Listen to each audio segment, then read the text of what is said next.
Me da mucho gusto recibir al querido y admirado Epigmenio Ibarra. Epigmenio, te saludo con mucho gusto, ¿cómo te va?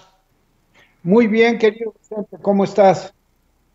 Pues así, aquí haciendo coraje con este que parece vocero de Frena también, a la Raki, y del nivel de los Ferrís, y del nivel de aquellos que critican al presidente por el cuello doblado, por la corbata chueca, por el saco grande, por el pantalón arrugado, por los pantalones no boleados.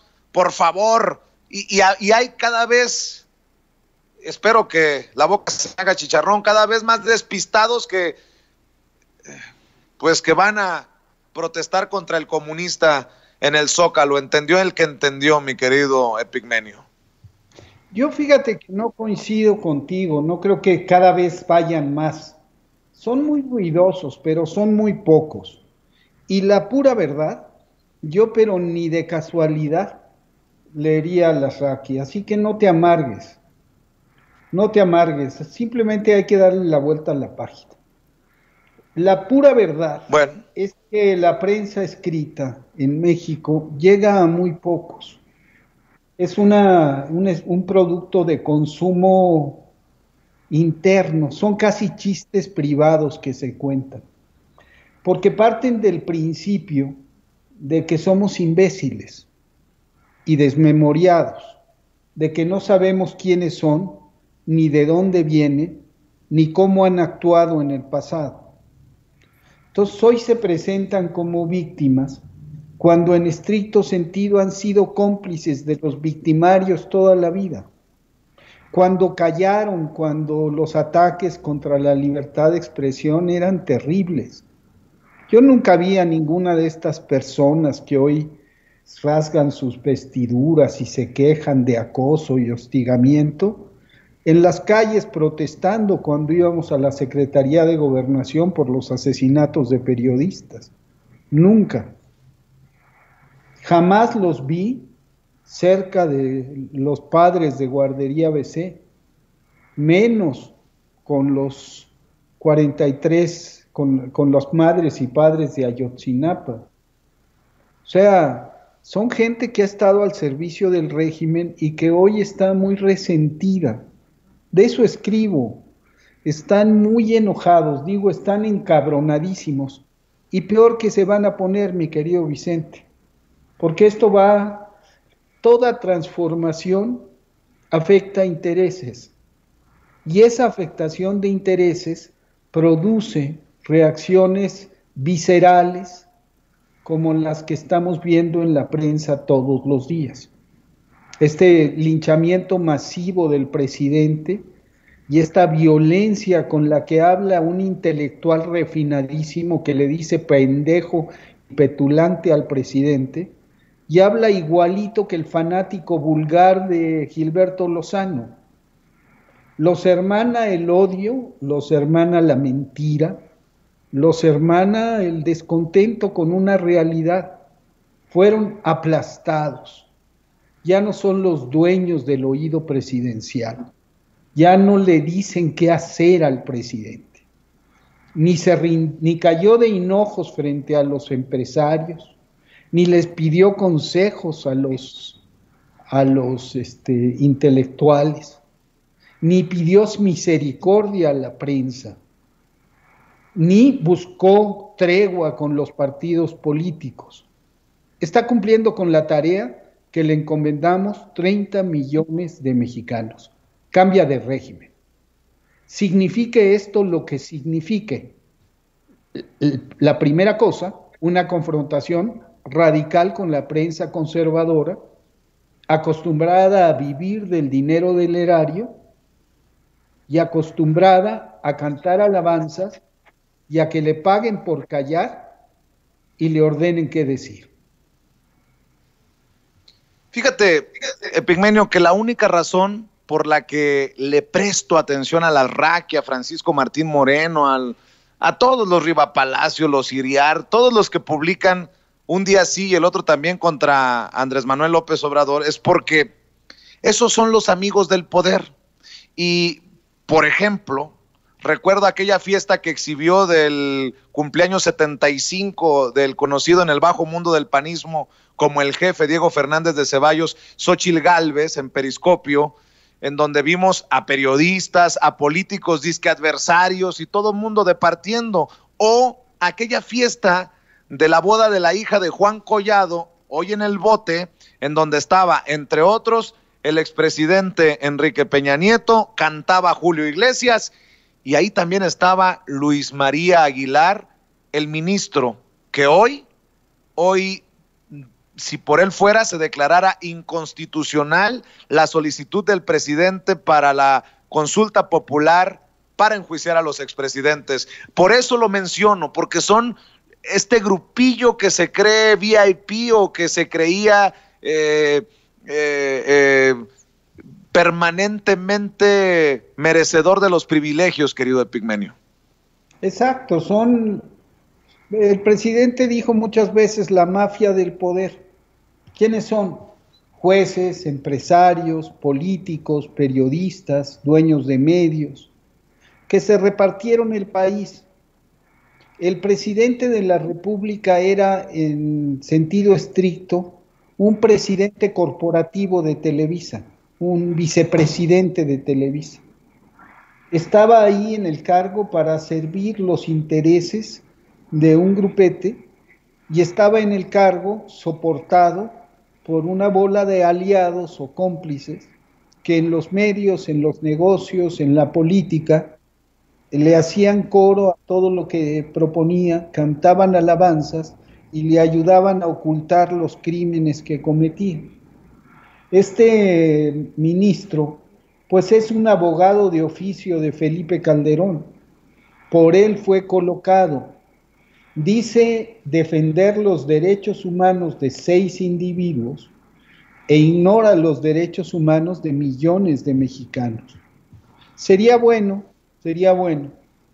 que se empezaran a rendir declaraciones de las víctimas, de los afectados por los crímenes políticos, por los crímenes de lesa humanidad, por los crímenes económicos de los expresidentes, para que el pueblo escuchara, que el pueblo sabe, pero que escuchara de viva voz, cómo estos tipos, de los cuales defiende celosamente sus derechos humanos, que no están siendo violados por otro lado, Luis María Aguilar, cómo estos tipos violaron sistemática, continua y de manera atroz los derechos humanos de la inmensa mayoría de las y los mexicanos. Entonces, falta ver qué dice el Pleno de la Corte. Desde que empezamos a recolectar las firmas, se sabía que la campaña, la batalla sería larga. Primero, por conseguir el número de firmas. Segundo, por llegar al INE y acreditar las firmas y que las cuenten bien y las validen. Tercero, por llegar a la Corte que declare la constitucionalidad. Pero la primera batalla se ganó, la primera victoria ya se obtuvo. Se consiguieron más firmas de las necesarias. El presidente hizo su petición, están objetando su petición, falta que pase al Pleno. El debate está abierto. Y así como conseguimos las firmas, vamos a defender las firmas, con la ley en la mano, con la razón y con prudencia y con cuidado, pero con mucha decisión. Yo sé que andas ocupado, Epigmenio. 2 cositas antes de que te dejemos ir. ¿Exagero o estoy incorrecto cuando digo que el 1 de octubre la Suprema Corte de Justicia de la Nación tendrá que decidir si está del lado de la justicia o del lado de la impunidad? ¿Así de claro? Así de claro, porque la pregunta que se hace es muy sencilla y no viola los derechos humanos en absoluto. La pregunta es, ¿estaría usted de acuerdo en que se investigara y en caso de que se encontraran elementos se procesara a los expresidentes? Nosotros tenemos que estar bien claros que los expresidentes constituyen una institución, tienen un andamiaje de protección mediático, político, económico, brutal. Históricamente a los expresidentes en México no se les toca ni un pelo. Están amafiados entre sí. Se cubrieron uno a otro las espaldas, salvo el interludio entre Salinas de Gortari y Zedillo por la captura de Raúl. Imagínate, no se tocó a Salinas, se tocó a su hermano, y eso provocó una reacción brutal que llevó al país a una crisis económica espantosa. Entonces, la gente dice que se les juzgue, que se presenten evidencias. Oye, estamos hablando de corruptos de altos vuelos, no de pendejos. Conseguir la evidencia implica la decisión de fiscales, investigadores, que sepan que pueden actuar contra personas que han sido intocables. Y eso no es fácil en este país. Nadie toca ni con el pétalo de una rosa a un expresidente. Sabiendo todos de qué fueron capaces, sabiendo que tienen un enorme poder, que tienen los bolsillos llenos de dinero del pueblo, y en muchos casos, como en el caso de Felipe Calderón y de Enrique Peña Nieto, tienen las manos manchadas de sangre inocente. Todos lo sabemos. Por eso en la encuesta del Universal, no estoy hablando de las encuestas que uno hace, estoy hablando del Universal. O sea, más del 80% de los encuestados quieren que se juzgue primero a Salinas, luego a Peña y después a Calderón. Esos son, por Calderón quieren que lo juzguen 82% de los encuestados. Y a Peña y a Salinas 89 y 90%. Entonces, no hay que hacerse bolas. Ojalá y la Corte considere que es una cosa razonable, que el poder no es poder de veto frente a la justicia, y que también, como cualquier ciudadano que comete un delito, la sociedad tiene derecho a exigir que se investigue, enjuicie y en su caso encarcele a expresidentes. En todos los países de América Latina ya hay un presidente preso, o perseguido, o señalado. En este país, donde tantos criminales nos han gobernado, no se les toca ni un pelo. Eso tiene que acabarse. Y es una demanda, es una exigencia de justicia racional, necesaria, incuestionable.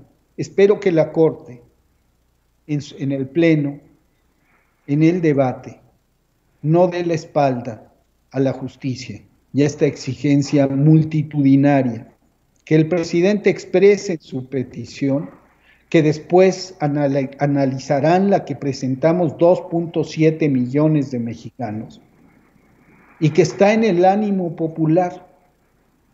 Nadie, salvo los fanáticos, defiende a estos personajes.